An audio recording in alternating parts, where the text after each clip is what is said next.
nervous and feel all weird for these things and everything like that. And like, I was talking to Scott earlier today, and I was like, yeah, I think I'm just gonna have shoot for a cool little mellow date night, going to a little dinner place over here and like mix it. I'm from Santa Barbara. I don't really come down here, and I'm like, yeah, I'm gonna check out that Glum Lot meeting. I've been here like twice. Scott's blowing me up at dinner, and I'm like, oh fuck, somebody must have died or something. And all right, dude, I'll answer it. And he's like, hey, you want to speak right now? Like 30 minutes ago. So here we go. We're just gonna run it, guys, and.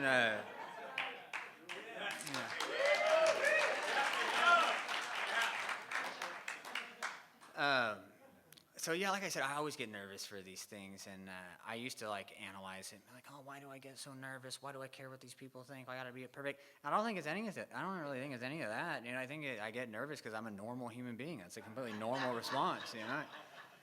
Like I remember I got sober at New House 3 in Santa Barbara, and there's some little speaker meeting out in the back there, and it's literally like 30 guys, maybe like the guys in the house, maybe a couple stragglers. And I remember sitting there thinking, like, there's not a chance in hell I would ever do that 45 minutes. Hell, I was like scared to talk in front of these guys. So like, if you feel like that and you're new, like, don't trip, dude. Like, one step at a time, we'll get there. And that's also why I like to open up my pitch with a quote. And it's not Bill Wilson, it's not Dr. Bob, it's actually a Conor McGregor quote. And what he says, the more you seek the uncomfortable, the more comfortable you become. And that's 100% been my experience this whole way along. Because being sober is just uncomfortable. That's how it is, dude. I don't know. Maybe someday I'll ascend to some godly level where I'm just all like, we always. It's kind of half bullshit when we're like, I'm so comfortable in my own skin. It's like, yeah, when I'm like chilling in my house, not around a bunch of people, At the home group where I know everybody, But like constantly, uncomfortability is part of the human condition. But. A principle that I was taught early on that even as fried as I was, that I could understand was never say no to a recovery request. They told me that when I was new, and I kind of took that as a challenge. I was like, I'm not turning down shit. Whatever they tell me to do, I'm just going to do it. But in the beginning, everything's uncomfortable. Just going to a meeting is uncomfortable. God forbid some old person tries to make small talk with me, and I'm just all, like... I don't know if you guys ever seen that show Love on the Spectrum, but those dates those people go on, that was like every social interaction I had with a human being my first like year of being sober, I still get like that, some person, hey, how you doing? Good. And you're like, how are you? And like, good. And you're like, I got nothing. But I go to the meeting, right, and then I get asked to read chapter 5 or something, and I get all Billy Madison, all can't read, and I feel like everybody's judging my reading abilities, Like everybody's like, oh, how articulate is this guy? How good is he going to read this? Nobody gives a shit, dude, but it feels like that, right? Like everybody, oh, he stuttered on a word. What a dumbass, Like nobody cares, but I do it, right? And then I'm like, oh, and then I get, and then I got to share in a meeting, and like I'd be sitting there just like shooting up this Hail Mary, alcoholic prayers. God, get me out of this one. Don't let me get called on. Don't let me get called on. Because when I was new, I thought everybody in AA was some type of spiritual wizard. I thought everybody had this thing dialed and knew what was up, and I thought they were judging me, and I was going to say something dumb, and they're going to go, oh, we got a stupid one, send them to NA, get them out of here.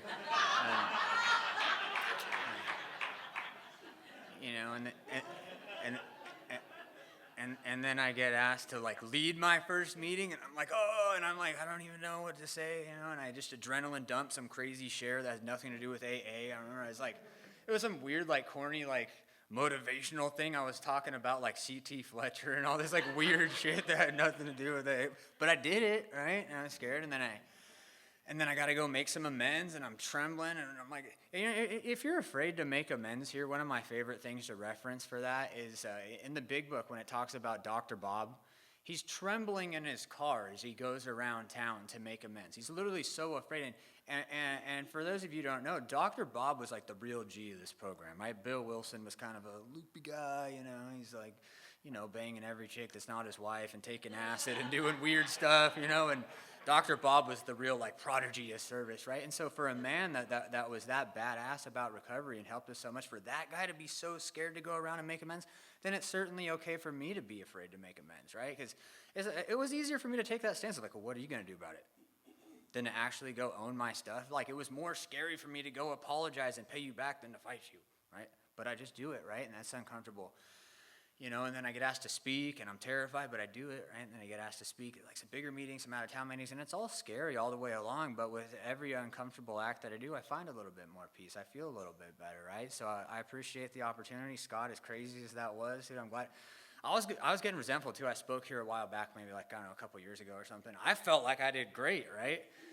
And my sponsor's that little English guy, Darren, the little bald guy. He comes there all the time. He probably speaks every other week down here, and he spoke the week after me, and then they've had him back like 3 times, and so I was getting pissed. I was like, I did better than him. What is this shit, dude? Yeah. So thanks, Scott. I can squash that resentment against this meeting now. Even though it's some last minute, that fool Kyle, I know he's going to be down here. All right. And I'll get this one out of the way. Drugs are a very large part of my story, and if it hurts your feelings, you don't like it, sorry. I mean, it is what it is, man. What do the old timers tell you when you're going to speak? They're like, tell the truth. Listen for the similarities, not the differences. And then like the same dude will be like, that little bastard said heroin. How could he? Drugs are throughout the big book. Don't take my word for it. Go look yourself. Bill did a lot of drugs. Bob did a lot of drugs. And everybody likes to throw around acceptance is the answer. Acceptance is the answer. It's like, have you read the rest of that guy's story? That guy was zipping around on amphetamines and banging himself with Michael Jackson medicine trying to pass out, dude. Like if Bill and Bob were alive in modern day 2024, those guys would be garbage cans. Those guys would be taking whatever they could get their hands on. Like, you're telling me Bill Wilson, with his writhing nerves, he's freaking out, he can't sleep, he drags his mattress downstairs because he's about to fly out of his window. You tell him, hey, Bill, smoke this stuff, dude. It'll take the edge off so you can go to sleep. Here, take these pills, dude. They'll calm you down. You can go to work and be productive. You're telling me that guy's going to go, drugs? Ugh, brother, no. What is that? No, I'm pretty sure he'd be like, give me all that right now, whatever you got. So, whenever I tell my story, I don't go all the way back in my childhood and all that.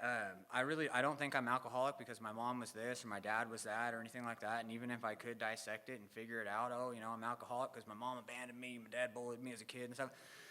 That's self-knowledge. All that stuff, I think a much better question is okay, I have this thing, I am me. What do I do about it, right?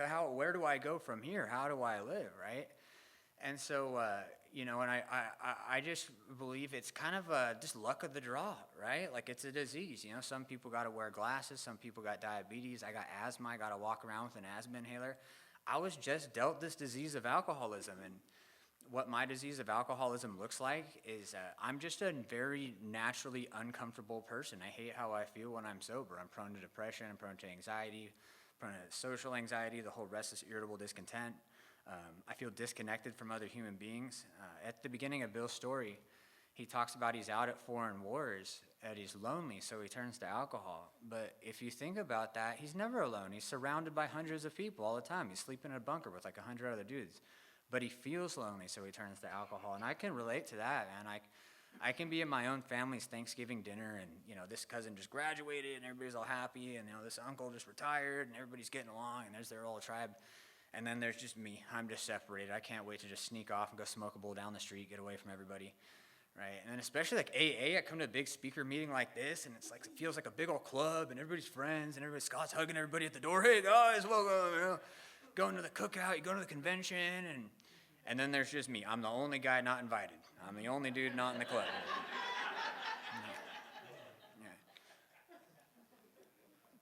So for me, anything that I do or anything that I put in my body that makes me feel good, I'm just going to do it at an uncontrollable level, right? So, yeah, alcohol, yeah, definitely. But meth, heroin, the gym, video games, gas station, boner pills, you name it, dude.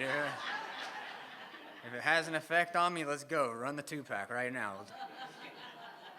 Even music, man. I find a new song that I like, and I will play that thing on repeat over and over and over again until it does nothing for me every single time. And I'll know, too. I'm like, maybe I should put this on a playlist, like stretch it out, enjoy it. Nope, I don't have it in me every single time. Just squeeze the water out of a rock. And And I'm still like that to this day. It's not like I worked these steps and biologically my brain reorganized itself and I'm this different creature walking the earth. Like, I'm the same guy with the same brains and the same cells and everything. I have the same emotions. I've just found a new well to drink from, and that's AA and the 12 steps. I work this program alcoholically. I go to a ton of meetings.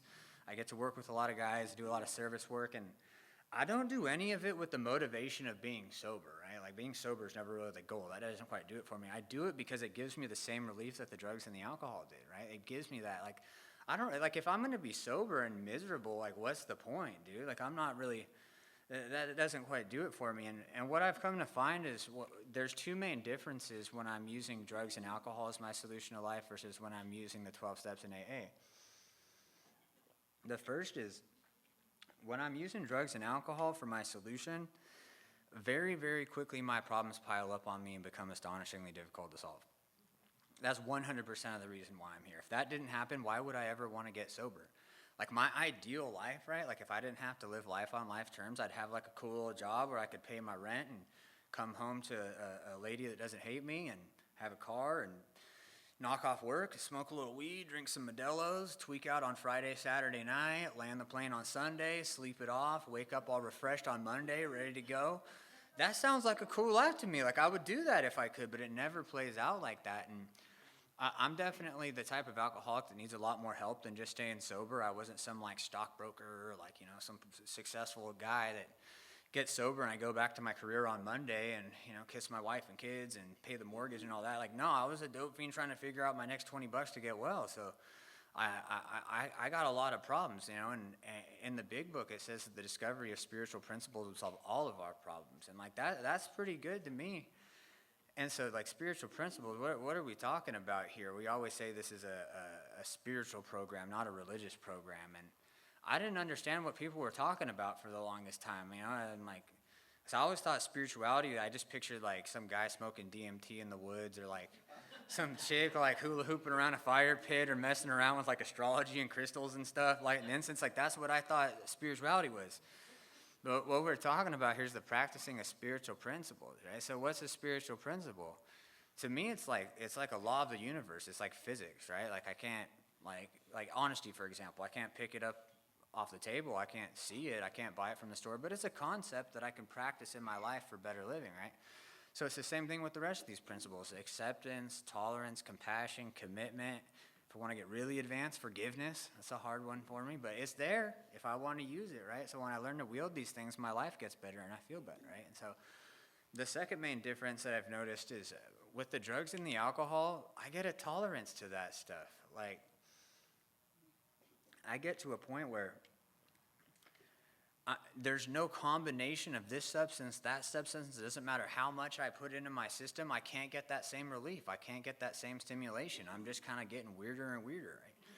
Whereas this AA stuff, this stuff hits every single time. Like, I'll never take a guy through the steps, watch them get up out of sober living, get a pad, work in their career, get their kids back, start helping other guys and go, that guy was kind of burnt. That sucked. That was a dud, That never happens, I'll never come speak at a meeting like this and be driving home going, those people don't know a good pitch when they hear one, like, shit hits every time. I'll go float off, feeling great about it, and so I started using and drinking late in terms of AA standards.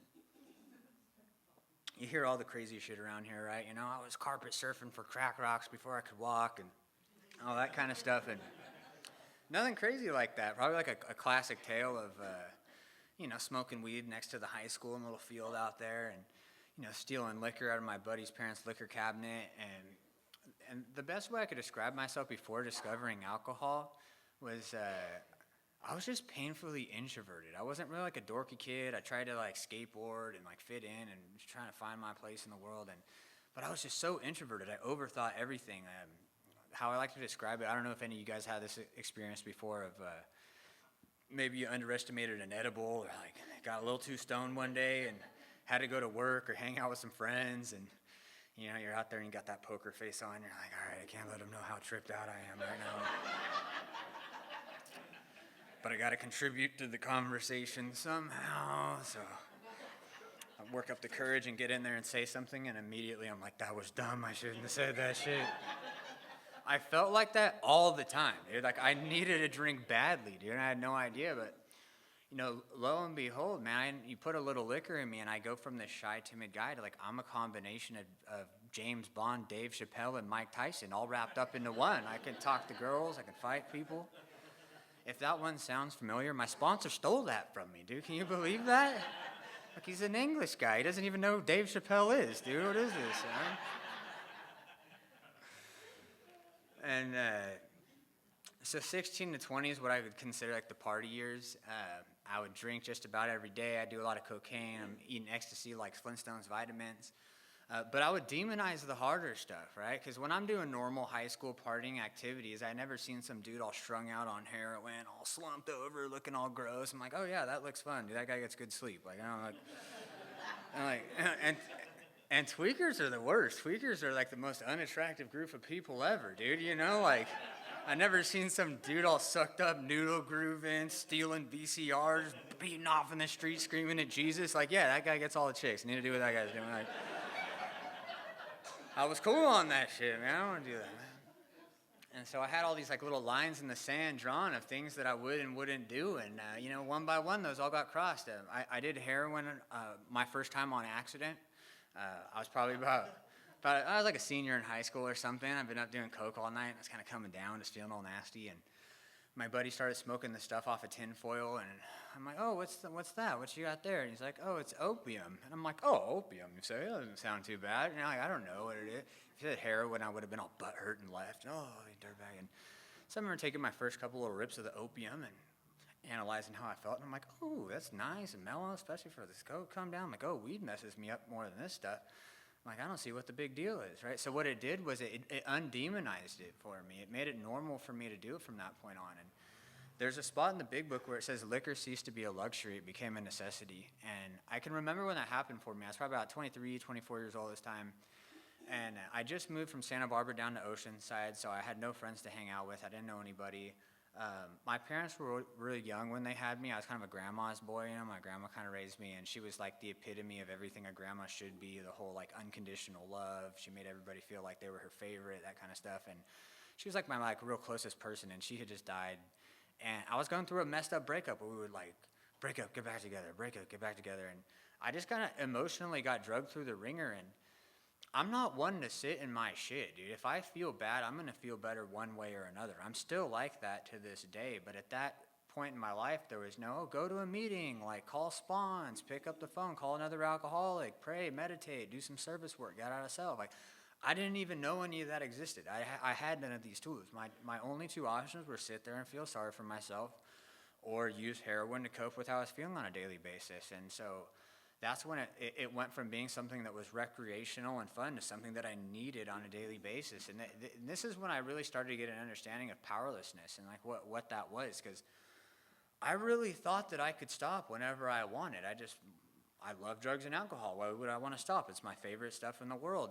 And I made my first couple attempts at like trying to actually get sober and just kind of white knuckle it. And usually what my relapses would look like is, I'd get fired or the plug would get locked up or I'd run out of money or whatever. And I was pretty good at holing up and sweating it out at grandma's house when I was going to be dope sick one as well. And so I'd do that. I'd go sweat it out for a week or so and get this big old pink cloud. I'm going to take over the world now that I don't have to do this stuff anymore. And I'm like watching like David Goggins videos and drinking C4, doing push-ups in my grandma's house. And, I'm feeling all Billy Badass. I'm like 140 pounds instead of 130 pounds now. So I'm like ready to go kick everybody's ass and get all the chicks. And my buddy would hit me up, who I know gets high, and he'd, hey, you want to go to the beach? I'm like, yeah, I'll go to the beach. Why not? What, am I supposed to just hide out the rest of my life? No, I have friends. Like, I'll go to the beach. Why not? So go to the beach, and in the parking lot, right on cue, he starts, taking a couple rips off of the opium in the car. And he offers me some. Here, do you want to hit this? And that whiskey and the thought milk comes, right? The squiggly writing in the big book, the insane thoughts. Like, well, I'm not buying it. Why not? Like, go lay on the beach without smoking some heroin or go lay on the beach after smoking some heroin, Like, I'm no rocket scientist, but the choice is obvious. Like, duh, okay, give me that right now. So I'd do that, I'd take a couple rips, go lay on the beach, melt in the sand, I feel all good. And I'd go, yeah, that was nice, but it would be way better if I got a 20, just a 20 to myself. I don't have to beg this asshole every time I want another rip. I can use it at my leisure. So I do that. I get a little 20 sack, go back to my grandma's house, get high, nod out at the computer all night. The next day, I go, see, nothing crazy happened. I didn't overdose. Nothing. The world didn't burn down. I cracked the code. I can do just a 20 every day. But it's going to be much cheaper if I buy in bulk. So I'd go and buy another big old bag of heroin once again. I was dead ass serious the whole time too. Like people got those pill containers that say like Monday, Tuesday, Wednesday, Thursday. I'd break it up. Like, this is the Monday bag. This is the Tuesday bag. This is the Wednesday bag. Never once did I ever just stick to the Monday bag. Get about halfway through Monday and go, I'll just do less tomorrow. And then, how did this happen again? I'm strung out. I did manage to get off of heroin. I just shifted gears and started doing a lot of crystal instead. I found it to be a much more manageable lifestyle. It was cheaper. I wasn't getting super dope sick. I found this life hack, right? Because I like to dick around a lot. I don't like to be very productive. And now I have double the hours, right? Everybody else has to sleep. So now I have all the time I can dick around and be productive, right? And so it was about this time in my life, I decided to go back to school. And I didn't know what I wanted to do. I'm a continuation high school kid. I never passed like a 9th, 10th grade English, math, or any of that kind of stuff. So I've never been scholastic. But I didn't really know what I wanted to do, but I knew that I had to start knocking out my general ed, my math, English, that kind of stuff. And so I did that, hoping the inspiration would strike at some point. And I took this English class, and I met this teacher who's still this day one of like the coolest, most influential people I ever met. She was more of like a friend and a mentor. But she was the first teacher to ever not pick apart my work based off of like grammar and punctuation. She didn't even care about all that. She used to tell me like, Kyle, we can fix all that later. That's easy. Let's worry about the content here. If you have something to say, then say it. And I had a lot to say because I was twacked out of my mind. And I was one of those like philosophical tweakers. I think whether you're a drinker or a tweaker, whatever your deal is, I think the best conversations are those 4 a.m. conversations. Don't those 4 a.m. the last one's up, smoking cigarettes on the roof or getting fucking, I crave those deep, crazy, philosophical 4 a.m. conversations, right? But the thing was, I was a mean old tweaker living in my grandma's house. Nobody wanted to talk to me. There was nobody to have these conversations with. So I fell in love with writing on amphetamines because the pages couldn't run away. They had to sit there and listen to every single thing I had to say. And my teacher would gas me up. I'd stay after class with her for about an hour after class every day. And she would kind of confide in me. She's like, Kyle, I hate this job. Really, I just read the same boring, monotonous thing over and over and over again. And, every year there's that one paper I'll remember the rest of my life. And you know what, Kyle? This is that paper. And, I'm validation starved. I've never been good at shit, dude. So you tell me I'm good at something, I'm like, let's go, dude. At no point did I think, I'm just some tweaker at my grandma's house. I'm like, I'm going to be the next Charles Bukowski. I'm going to be the next Hunter S. Thompson. And but no matter what the cycle was, or what the drugs I was using or lifestyle I was going after, it was always that same boomerang effect that Bill talked about. It always worked great in the beginning, and then it came back and cut me to ribbons. With the alcohol and the party drugs, I was popular for the first time in my life. Everybody likes me. I'm getting girls, but everybody else graduates and I don't. I'm getting locked up constantly. I become this old, lurky, unwelcome hanger-oner at high school parties. Just came a super lame look. And with the heroin, I felt, life hack here. I can go through any life circumstance. Doesn't matter. Grandma could die, dog could die, girlfriend could cheat on me, leave, whatever. But as long as I got a bag of this stuff, the old fierce determination to win comes back every time. But then I'm getting a tolerance, and I'm getting dope sick, and I'm getting fired, and I'm running out of stuff to sell, and I'm running out of fronts, and became extremely unmanageable. And then, finally with the crystal in the beginning, it was great. Dude, I'm going to be this famous writer. I'm all creative. I'm producing, but then I'm getting weirder and weirder by the minute. And towards the end there, I wasn't writing at all. All I was doing was playing video games for hours on end, beating off for 10 hours at a time, and playing carpet detective, crawling around, smoking toenails and dog shit, hoping it did something to me. It was an insanity. Every single time I'd be like, all right, dude, we're going to be productive. We're going to write our next masterpiece and all this. but I just dropped a sack right here, just in this little corner about 3 weeks ago. So I'm just going to look right here for like 5-10 minutes. And then 5 hours later, I'm crawling down the hallway with the cell phone light pulling out the bookshelves. And you tweakers, you can, I'm sure you can relate to this, that you never come up empty-handed. You always find just enough to validate the search, dude, just enough to mess with you. And so, and for a dope fiend, I was never like snatching purses or, stealing drills and sawzalls, coming back to Home Depot all shot out. Oh, this doesn't work. I'm gonna need some money for this right now. Like I wasn't doing stuff like that. I was just real enabled, man. I got some weird codependent family members, and I just had to burn all my bridges out. I reached a point in my life, I was 28 years old, and, there was no more fronts from the plug, no more grandma's house to go to, no more dad's house left to go to. And I reached a point where the only two options were to go detox in the bushes or go to rehab. And they say your bottom is where you decide to stop digging. For me, it was homelessness. There's a lot of people in AA way tougher than I am that are down to go hold the signs and drink the tall cans in the park and sleep under the bridge. Call me pampered, but I'm not built for that shit, dude. I'm not going to do all that, dude. And so I went to rehab, and I was kind of pumped. I thought it was going to be some vacation. I was looking forward to it. I thought I was going to go to some, like, Passages Malibu and be, like, riding around on horses and eating sushi and hanging out with Lindsay Lohan and Demi Lovato in the hot tub. And the joke was on me because I went to this fucked up place called Recovery Ranch that was like a cult work camp. And it looked good on the website, dude. He's like, I'm not familiar with this lifestyle. I don't know what's up, dude. I haven't been to a bunch of rehabs or sober livings or anything. I don't know what's good or what's not, And you look at the website and it's like, oh, my son was a dope fiend. Now he's a golfer. And look at all a bunch of nerds.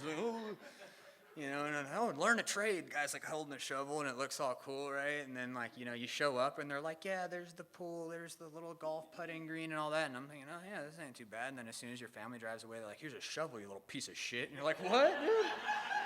Gnarliest bait and switch ever, man. It was like, I don't know. You guys remember that movie Heavyweights? Remember that was it was like the fat camp, and it was all fun, and they had like the blob, and then like they drove the go-karts, and it was all cool, and then like Ben Stiller came and Nazified it and made it all whack. It was like that for dope fiends, right? Like they made it look all fun and cool, and then you showed up and it was just whack. So I was there for about 6 months, and I bailed out, and I was lucky that I had a couple of friends get sober before me.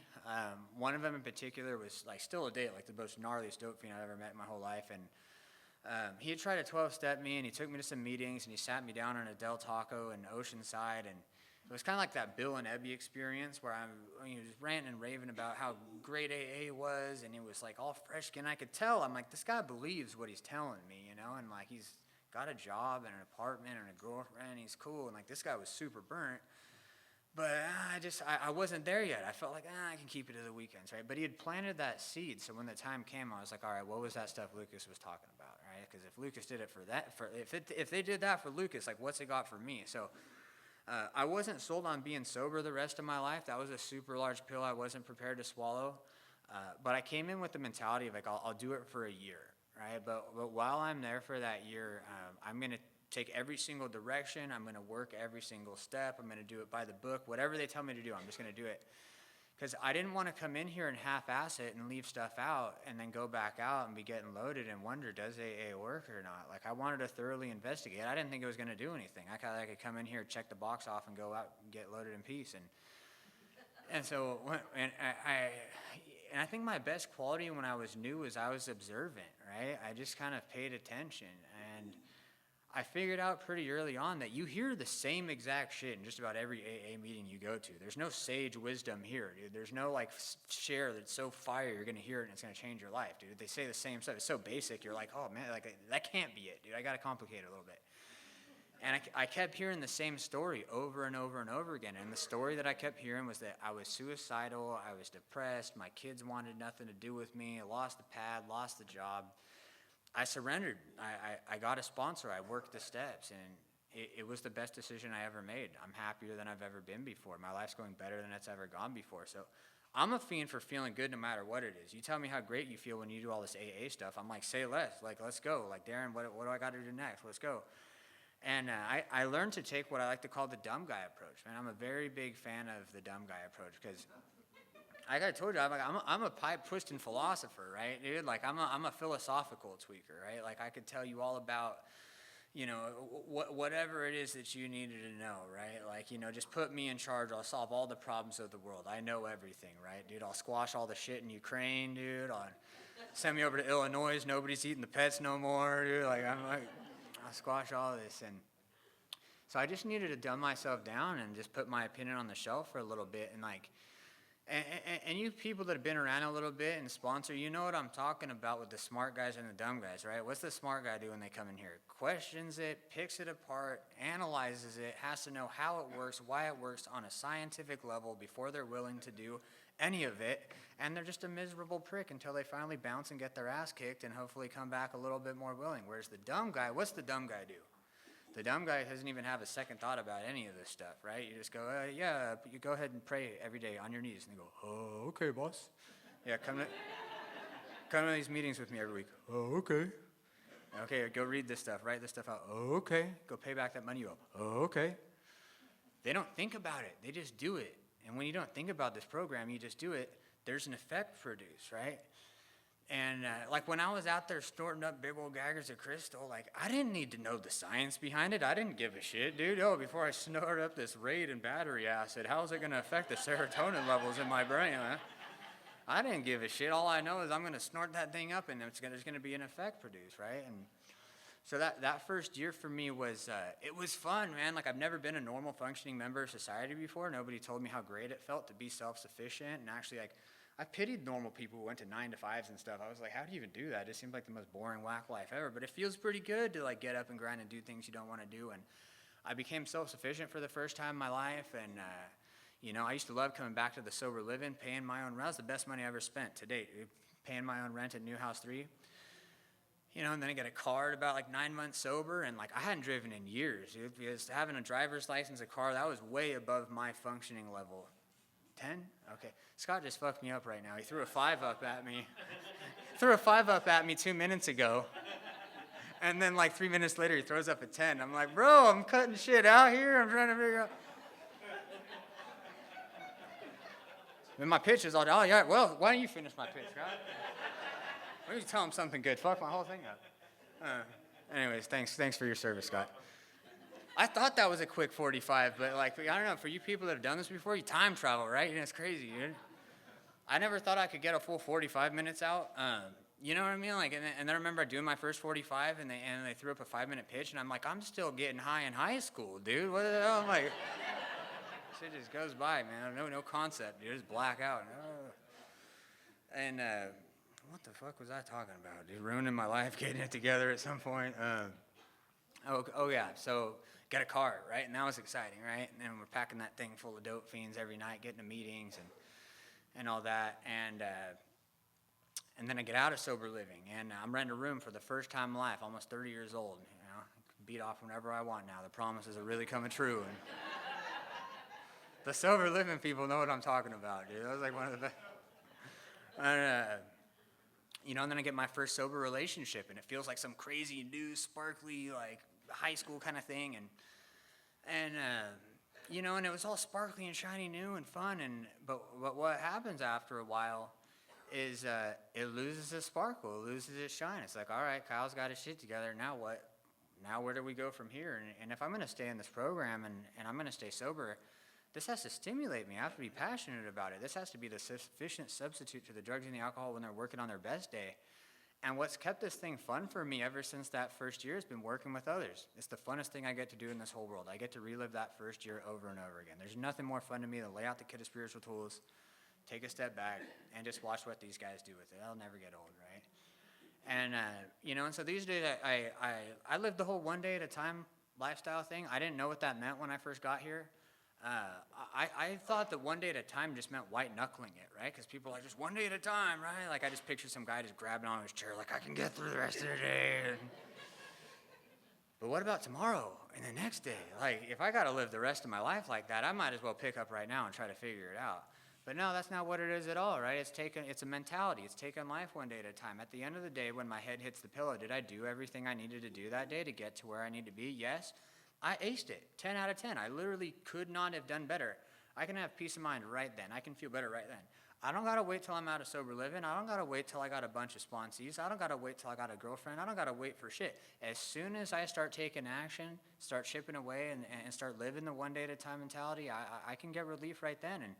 And that's the cool thing about AA and spirituality. It's not, am I spiritual, am I not spiritual, do I have it, do I not have it? It's, am I on the path or am I not on the path? And I'm one of the lucky ones that's just stayed on the path ever since. And I can remember when this thing got fun for me, because I'm sure there's that like 1 in 100 guys that comes in here and it's like, wow, where has this been my whole life? My people, my tribe. But for the rest of us, we come in and we're like, oh no, is this what it's come to? What a bunch of dorks, dude. And just over it, just hating life. Everybody, you think everybody in AA is just some corny bastard that just liked it from the minute they came in here. You don't realize we all felt like that.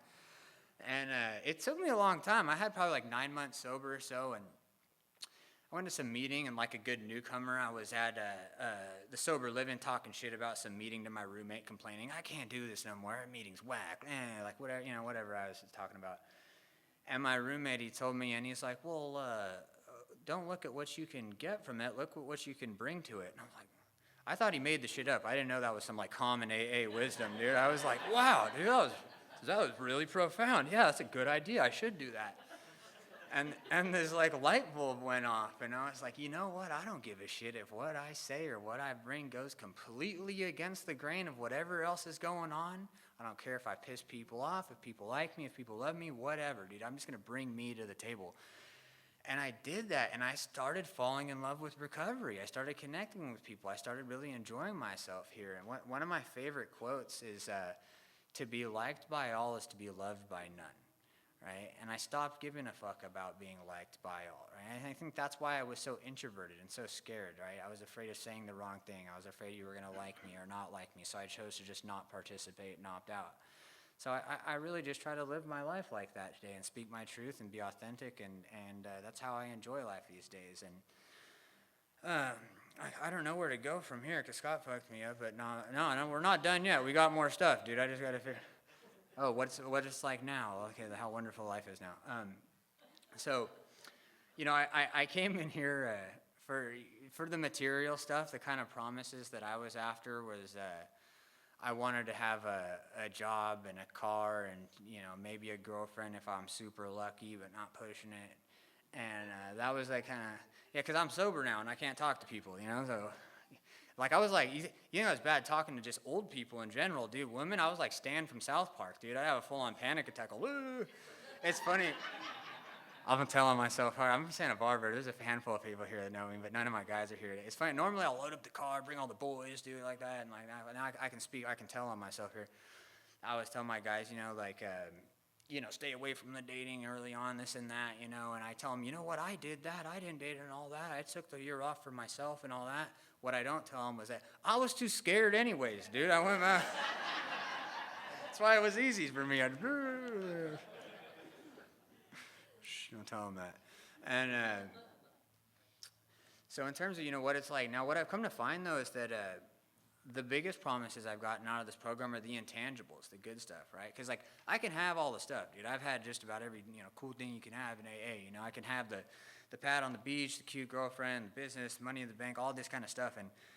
And if I'm not putting AA first, I'm not sponsoring another man, I'm not carrying the message, I'm not being a service, all that stuff doesn't mean shit to me. I'll throw it all away for a bag or a bottle like that. No problem at all.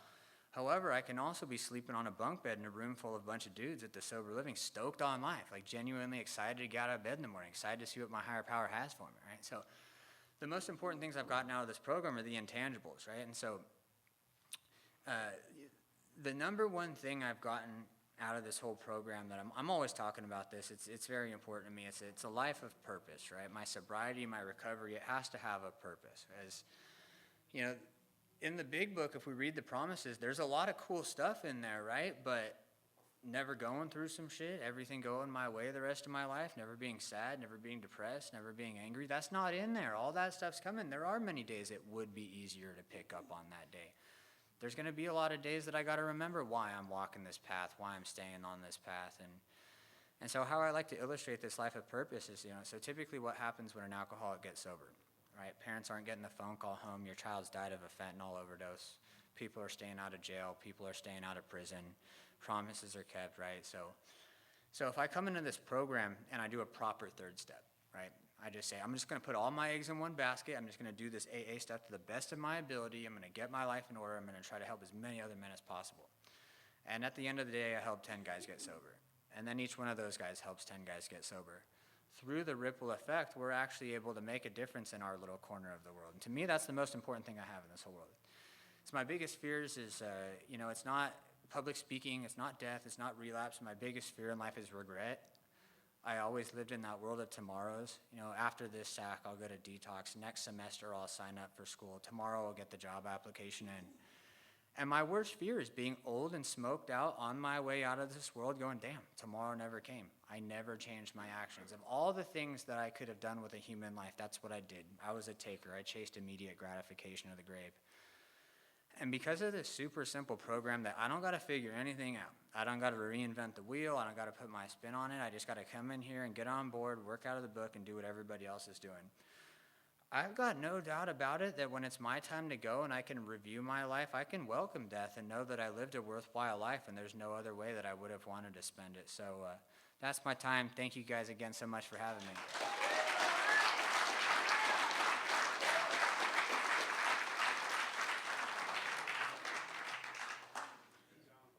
Excellent. Let's thank our speaker again. Thank you, Kyle.